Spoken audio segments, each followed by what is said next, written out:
guys, welcome back to my channel. So அடுத்தடுத்து பார்த்தீங்கன்னா நிறைய விதமான சுவாரஸ்யமான விஷயங்கள் எல்லாமே வந்து நடக்க போகுதுங்க. அண்ட் கயல் சீரியலில் பார்த்தீங்கன்னா இப்போ நிறைய ட்விஸ்டோட தான் இது எல்லாமே கொண்டு போகிறாங்க. சிவசங்கரியோட உண்மையான சுயரூபம் என்ன அப்படிங்கிறத கயல் வந்து பார்த்துருக்காங்க. அது மட்டும் கிடையாது, இதுக்கப்புறமும் கயல் வந்து அமைதியாக இருக்க போகிறது கிடையாது அப்படிங்கிற மாதிரி தான் வந்து அடுத்தடுத்து நிறைய கொண்டு போகிறாங்க. ஸோ இது எல்லாத்துக்குமே சேர்த்து சிவசங்கரி வந்து பயங்கரமாக அனுபவிக்க போகிறா அப்படிங்கிறது மட்டும் நல்லாவே தெரியுது. ஏன் அப்படின்னா எழில் வந்து இப்போ கொஞ்ச நாளாக உடம்பு சரியில்லாமல் இப்படி ஹாஸ்பிட்டலில் படுத்துக்கிறதுனால சிவசங்கரிக்கு அப்படியே குளிர் விட்டு போச்சுன்னு கூட சொல்லலாம். அதனால ஏன்னா கேட்குறதுக்கு ஆள் இல்லை இல்லையா, அதனால தான் அவள் இஷ்டத்துக்கு வந்து இதெல்லாமே பண்ணிக்கிட்டு கயலுக்கு எவ்வளோ தூரம் வந்து குடைச்சல் கொடுக்கணுமோ அவ்வளோ தூரம் கொடுத்துக்கிட்டு இருக்கா. ஆனால் இது எல்லாத்துக்குமே வந்து ஒரு லிமிட் அப்படிங்கிறது இருக்குங்க. ஓரளவுக்கு தான் வந்து எல்லாமே அப்படிங்கிற மாதிரி தான் இதுக்கப்புறமும் கொண்டு போகிறாங்க. ஸோ எழில் மட்டும் ஒரு வேளை முழிச்சிட்டாரு அப்படின்னா நிச்சயமாக வந்து சிவசங்கரிக்கு ஜெயில் தான். அது மட்டும் கிடையாது, கயல் கூட இப்போ ரொம்ப பொறுமையாக இருக்காங்க. ஏன் அப்படின்னா சரி என்னோட ஹஸ்பண்டோட அம்மா தானே அப்படிங்கிற ஒரே ஒரு காரணத்துக்காக மட்டும்தான் சிவசங்கரியை விட்டு வச்சுருக்காங்க. எதுவுமே பேசாமல் கையெல்லாம் நீட்டாமல். ஏன்னா ஒரு வேளை வந்து எழில் எந்திரிச்சு வந்துட்டு நீ எதுக்காக எங்கள் அம்மாவை வந்து கை நீட்டி அடிச்ச, எதுக்காக எங்கள் அம்மாவை நீ இப்படி எதிர்த்து பேசின, இப்படி நீ பேசியிருக்க கூடாது கயல், இது தப்பு அப்படின்னு எழில் ஒரு வேளை சொல்லிட்டாருன்னா என்ன பண்ணுறது. ஸோ அதனால வந்து இவங்களுக்கு ஏதாவது பிரிவு வந்துருமோ அப்படின்னு ஒரு பயமும் அவங்களுக்கு இருக்குது. இன்னொரு பக்கம் அவங்களுக்கு மரியாதை கொடுக்கணும்ல. ஸோ அவங்க எப்படி வேணாலும் இருக்கலாம், ஆனால் நான் அப்படி இல்லை அப்படிங்கிற மாதிரி தான் அவங்க இப்போ போய்கிட்டு இருக்காங்க. பட் இருந்தாலும் இந்த சிவசங்கரி வந்து இதுதாண்டா சாக்கு அப்படின்னு சொல்லிட்டு ஓவராக ஆட்டம் போட்டுக்கிட்டு இருக்கா. ஆட்டத்தை எல்லாம் அடக்கிறதுக்கு கண்டிப்பாக வந்து எழில் ஒரு நாள் வரப்போ போகிறாரு. அதுக்கப்புறம் அவளுடைய ஆட்டமெல்லாம் வந்து ஜெயிலில் தான் இருக்கும் அப்படிங்கிற மாதிரி நினைக்கிறேன். ஸோ இந்த பக்கம் பார்த்தீங்கன்னா நம்ம கயலுக்கு வேலை கிடைச்சே ஆகணும் அப்படின்னு வந்து இந்த செவிலியர் சங்கத்திலேருந்து எல்லாருமே போராட்டம் பண்ணிக்கிட்டு இருக்காங்க. அந்த டீனுக்கு என்ன பண்ணுறதுனே தெரியலை. என்னடா இவங்க இப்படி பண்ணிக்கிட்டு இருக்காங்களே, நம்ம என்ன பண்ணுறதுன்னு ஒன்றும் புரியலையே அப்படின்னு நினச்சிக்கிட்டு இருக்க. இந்த விஷயம் பார்த்தீங்கன்னா எல்லாருக்குமே தெரிய வந்துடுது. டாக்டர் கௌதமாக இருக்கட்டும், இந்த பக்கம் சிவசங்கரியாக இருக்கட்டும், எல்லாருக்குமே தெரிய வந்துடுது.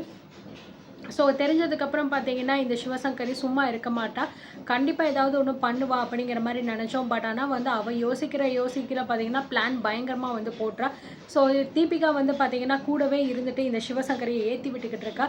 இதுங்க பாருங்கள் ஆண்டி, இந்த விஷயம் வந்து நிச்சயமாக சோஷியல் மீடியாவில் வந்து வைரல் ஆயிடுச்சு அப்படின்னா அப்போ நம்ம போட்ட வீடியோ எதுவுமே வந்து உண்மை அப்படின்னு அவங்களுக்கு தெரியாது. ஒரு வேளை எல்லாமே ஃபேக்குன்னு கண்டுபிடிச்சிட்டாங்க அப்படின்னா நிச்சயமாக அந்த கயல் வந்து இந்த பிரச்சனையிலேருந்து அவள் தப்பிச்சிருவா அப்படிங்கிற மாதிரி சொல்கிறாங்க. இந்த விஷயத்த மட்டும் நம்ம நடக்க விட்டுறவே கூடாது. கண்டிப்பாக வந்து கயல் இந்த ஒரு பிரச்சனையிலேருந்து வெளியே வந்துடவே கூடாது. அதுக்கு நீங்கள் தான் ஆண்டி ஏதாவது பண்ணணும் அப்படிங்கிற மாதிரி வந்து அந்த தீபிகா சொல்கிறாங்க. கரெக்டு தீபிகா, நீ சொல்கிறதும் சரிதான். அந்த கயலை வந்து நம்ம சும்மாவே விட்டுறக்கூடாது. அவள் ஒவ்வொரு நாளுமே வந்து எதுக்காக என் பிள்ளைய லவ் பண்ணி கல்யாணம் பண்ணோம் அப்படின்னு நினச்சி துடிச்சு சாகணும். அவள் மட்டும் கிடையாது, அவள் குடும்பத்தில் இருக்கிற ஒட்டுமொத்த பேருக்குமே இந்த நிலைமை தான் அப்படிங்கிற மாதிரி சொல்லிட்டு ஸோ ஒரு பயங்கரமான முடிவு எடுக்க போகிறா. அது என்ன அப்படின்னா ரவுடி பசங்க இருக்காங்க இல்லையா, அவங்க எல்லாத்தையுமே வந்து அனுப்பி கயல் வீட்டில் போயிட்டு எல்லாத்தையுமே வந்து அடிச்சு நொறுக்கி எல்லாத்தையுமே அடிச்சு போடுங்க அப்படிங்கிற மாதிரி. ஏன்னா கயலை வந்து திசை திருப்பணும் இல்லையா. ஸோ அந்த ஒரு ரீசனுக்காக பார்த்தீங்கன்னா இந்த மாதிரி ஒரு கேவலமான ஒரு விஷயத்த வந்து இந்த சிவசங்கரி வந்து செய்ய போகிறா.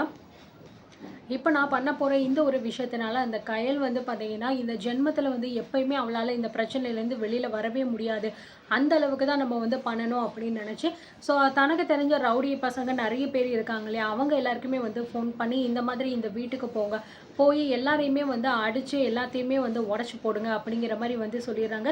ஏற்கனவே பார்த்தீங்கன்னா அந்த வீட்டு ஓனர் வந்து கயல் வீட்டில் வந்து கத்திட்டு சண்டை போட்டு போயிருப்பாரு, நீங்கள் வீட்டை விட்டு காலி பண்ணியே ஆகணும் அப்படின்னு. இருந்தாலுமே கயல் வந்து இல்லை முடியாது, இந்த மாதிரி நான் நிரூபித்து காட்டுவேன் அப்படின்னு சொல்லி பார்த்தீங்கன்னா அந்த ஓனரையும் வந்து போக வச்சுருப்பாங்க. ஸோ இப்போது இந்த மாதிரி ஒரு பிரச்சனை வந்துருச்சு அப்படின்னா டெஃபினெட்லி பார்த்தீங்கன்னா அவங்க எல்லாருமே நடுத்தெருவில் தான் நிற்கிற ஒரு நிலைமை வரும் அப்படிங்கிற மாதிரி நினைக்கிறேன். என்ன ஏது அப்படிங்கிறத நம்ம பொறுத்து இருந்து பார்க்கலாம். ஸோ இப்போ வந்து இந்த பக்கம் ஹாஸ்பிட்டலில் ஒரு பக்கம் பார்த்தீங்கன்னா இந்த போராட்டம் போய்கிட்டு இருக்கு. நம்ம கயல் எவ்வளவோ தூரம் வந்து சொல்கிறாங்க எல்லாருக்கிட்டேயுமே, தயவு செஞ்சு இந்த மாதிரி நீங்கள் எதுவும் பண்ணாதீங்க, ப்ளீஸ் எல்லாருமே எந்திரிச்சிடுங்க, போயிட்டு உங்கள் வேலையை பாருங்கள் அப்படிங்கிற மாதிரி சொன்னாலும் ஸோ யாருமே அதை கேட்கவே இல்லை. ஹாசினியாக இருக்கட்டும், சக்தியாக இருக்கட்டும், எல்லாருமே வந்து போராடிக்கிட்டு இருக்காங்க. எப்படியாவது இவங்களை வந்து நம்ம உள்ளே வச்சே ஆகணும் அப்படிங்கிற மாதிரி வந்து மைண்ட் செட்டில் பண்ணிக்கிட்டு இருக்காங்க. பட் ஆனால் வந்து அந்த டீன் இன்னுமே யோசிச்சுக்கிட்டு தான் இருக்காரு. வேலை கொடுக்குறேன் அப்படின்னு சொல்லிட்டுல எதுவுமே வந்து சொல்லலை. ஸோ அப்படி ஒரு வேளை கொடுத்துட்டோம் அப்படின்னா நம்ம ஹாஸ்பிட்டலோட ரெப்புடேஷனுக்கு ஏதாவது பாதிப்பு வருமோ அப்படின்னு அவர் மைண்டில் பார்த்தீங்கன்னா அவர் யோசிச்சுக்கிட்டு இருக்காரு. இந்த பக்கம் இன்னொரு பக்கம் பார்த்தீங்கன்னா இப்போ நம்ம வேலை குடுக்காம விட்டுட்டோம் அப்படின்னா, இவங்க நர்ஸ் யாருமே வேலை பார்க்கல அப்படின்னா, ஹாஸ்பிட்டல்ல இருக்கிற பேஷண்ட்ஸோட நிலைமை என்ன ஆகுறது? ஸோ, அதனால கூட நம்மளோட ஹாஸ்பிட்டல் நேம் போறதுக்கான வாய்ப்பு இருக்கு அப்படின்னு இன்னொரு பக்கமும் யோசிக்கிறாரு. சரி, ஓகே, நமக்கு வேற வழி கிடையாது. நம்ம வந்து அவங்களுக்கு வேலை குடுத்துருவோம் அப்படிங்கிற மாரி அந்த டீன் வந்து முடிவு பண்றாரு. ஸோ, ஆரம்பத்தில பார்த்தீங்கன்னா, என்னதான் வந்து பண்ணாலுமே, இல்ல என்னால வேலைலாம் குடுக்க முடியாது அப்படின்னு வந்து ஒத்த கால்ல நின்ன டீன், அதுக்கப்புறம் கடைசியில வந்து வேற வழி இல்ல அப்படிங்கிற மாரி வந்து அவர் ஒத்துக்கலாம் அப்படின்னு முடிவெடுக்கும்போது, கரெக்ட்டா வந்து பார்த்தீங்க அப்படின்னா, சிவசங்கரி வந்து சொன்ன மாதிரியே வந்து அந்த அடியாட்கள் எல்லாருமே போறாங்க. ஸோ போயிட்டு உள்ள போனோனே பார்த்தீங்க அப்படின்னா, எல்லாத்தையுமே வந்து அடிச்சு உடைச்சு பார்த்தீங்கன்னா, எல்லாரையுமே அடிக்க ஆரம்பிக்கிறாங்க. காமாட்சி, அன்பு, அதுக்கப்புறம் மூர்த்தி, இந்த பக்கம் பார்த்தீங்கன்னா தேவி, அதுக்கப்புறம் தனம், ஸோ அணு கூட வந்து இருக்கா. எல்லாரையுமே போட்டு பார்த்தீங்கன்னா அடிச்சுக்கிட்டு இருக்காங்க. மூர்த்தி, அன்பு எல்லாருமே வந்து யார்ரா நீங்க? உங்களுக்கெல்லாம் என்னடா வேணும்? எதுக்குடா எங்க வீட்ல வந்து இப்படிலாம் பண்ணிக்கிட்டு இருக்கீங்க? அப்படின்னு சொல்ல, அந்த ரவுடி பசங்க எதுவுமே சொல்லாம, நீங்க யாருமே உயிரோடயே இருக்கக்கூடாதுடா அப்படிங்கிற மாரி சொல்லிட்டு, வீட்ல இருக்கிற ஃபோட்டோஸ் எல்லாத்தையுமே பார்த்தீங்கன்னா அடிச்சு பயங்கரமா வந்து உடைக்கிறாங்க. ஸோ இந்த விஷயத்த வந்து பார்த்தீங்கன்னா, நம்ம ஆனந்தி மட்டும் பார்த்தீங்கன்னா, இதில சிக்காம வந்து ரூம்ல இருக்கா. இந்த மாதிரி விஷயம் நடக்கிறத பார்த்தோனே வந்து ஆனந்தி மட்டும் தான் கொஞ்சம் ஸ்மார்ட்டா வந்து யோசிச்சு, அங்க நடக்கிற விஷயங்கள் எல்லாத்தையுமே பார்த்தீங்கன்னா, அவங்க வீடியோ வந்து எடுத்துடுறாங்க. ஸோ வீடியோ எடுத்தது மட்டும் கிடையாது.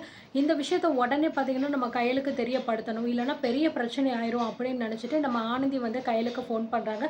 ஸோ தடவ, 2வது தடவ ஃபோன் பண்ணும்போது, நம்ம கயல் வந்து ஃபோன பிக் பண்ணவே இல்ல. அப்படியே வந்து வச்சுக்கிட்டு இருக்காங்க.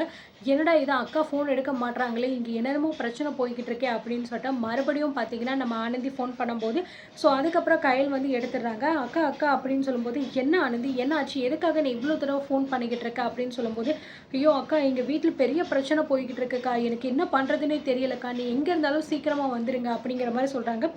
ஏன், என்ன ஆச்சு? என்ன சொல்லிக்கிட்டு இருக்க? எனக்கு ஒன்றும் புரியலையே, தயவு செஞ்சு தெளிவாக சொல்லு, யாருக்கு என்ன ஆச்சு அப்படின்னு சொல்லும்போது, அக்கா இந்த மாதிரி வெளியிலேருந்து ஒரு 4, 5 ரவுடி பசங்க வந்தாங்கக்கா. வீட்ல இருக்கிற எல்லாரையுமே அடிச்சுக்கிட்டு இருக்காங்க. வீட்ல இருக்கிற பொருள் எல்லாத்தையுமே அடிச்சு உடைச்சுக்கிட்டு இருக்காங்கக்கா. எனக்கு என்ன பண்ணுறதுனே தெரியலக்கா. ரொம்ப பயமா இருக்குக்கா. மூர்த்தி அண்ணன், அன்பு எல்லாருமே போட்டு அடிச்சுக்கிட்டு இருக்காங்க அப்படின்னு சொல்லும்போது, ஏன் என்ன சொல்லிக்கிட்டு இருக்க நீ? யார் அது? எதுக்காக நம்ம வீட்ல வந்து எல்லாருமே போட்டு அடிக்கணும் அப்படின்னு சொல்லும்போது, ஐயோ தெரியலக்கா, எனக்கு ரொம்ப பயமா இருக்கு. நீங்க தயவு செஞ்சு கிளம்பி வாங்கக்கா அப்படின்னு சொல்லும்போது, சரி சரி வை, உடனே நான் வரேன் அப்படின்னு சொல்லிட்டு பார்த்தீங்கன்னா, கயல் வந்து ரொம்பவே பதட்டமாயிடுறாங்க. இந்த விஷயத்த பார்த்த நம்ம சக்தி பார்த்தீங்கன்னா, உடனே எந்திரிச்சு, "ஏய் கயல், என்னாச்சு? எதுக்காக இவ்ளோ பதட்டமா பேசுற?" அப்படின்னு சொல்லும்போது, இந்த மாரி நடந்த விஷயங்கள் எல்லாத்தையுமே நம்ம சக்தி கிட்ட சொல்றாங்க. யாரோ ரவுடி பசங்க வந்து வீட்டுக்குள்ள இந்த மாரி பிரச்சனை பண்ணி எல்லாரையுமே அடிச்சுக்கிட்டு இருக்காங்களா? இப்பதான் ஆனந்தி எனக்கு ஃபோன் பண்ணி சொன்னா. நம்ம உடனே கிளம்பி ஆகணும் சக்தி அப்படின்னு சொல்லும்போது, "சரி வா கயல், நம்ம இங்க வெயிட் பண்ண வேண்டாம். உடனே போய் நம்ம அது என்ன அப்படிங்கிறத பார்ப்போம்." அப்படின்னு சொல்லிட்டு பார்த்தீங்கன்னா, 2 பேருமே கிளம்பி வேக வேகமா பார்த்தீங்க அப்படின்னா வீட்டுக்கு போகிட்டு இருக்காங்க. ஸோ போற வழியில நம்ம கயல் ரொம்பவே வந்து பயப்படுறாங்க. யாருக்கு என்ன ஆயிருக்குன்னு தெரியலையே, யார் இவங்க இப்படிலாம் அனுப்பியிருப்பாங்க, எதுக்காக இதெல்லாம் பண்றாங்க அப்படின்னு ஒன்றும் புரியலையே சக்தி அப்படின்னு புலம்பிட்டே வராங்க. கயல், நீ கொஞ்சம் அமைதியா இரு, எதை நினைச்சும் நீ வந்து வருத்தப்படாத, எதுவாக இருந்தாலும் நம்ம வந்து சமாளிச்சுக்கலாம் அப்படின்னு நினச்சிட்டு நம்ம கையிலுக்கு தைரியம் கொடுத்துட்டே பார்த்தீங்க அப்படின்னா 2 பேருமே வண்டியில் வந்துக்கிட்டு இருக்காங்க. ஸோ வீட்டுக்கு வந்ததுக்கப்புறம் அந்த ரவுடி பசங்கள்லாம் யார் அனுப்புனா அப்படிங்கிறது நம்ம கையில் கண்டுபிடிப்பாங்களா, அவங்களுக்கு வேலை கிடைக்குமா இல்லையா அப்படிங்கிறது தான் ஒரு பெரிய ட்விஸ்ட்டாக இருக்குது. எல்லாத்தையுமே நம்ம அடுத்தடுத்து பார்த்து தெரிஞ்சுக்கலாம்.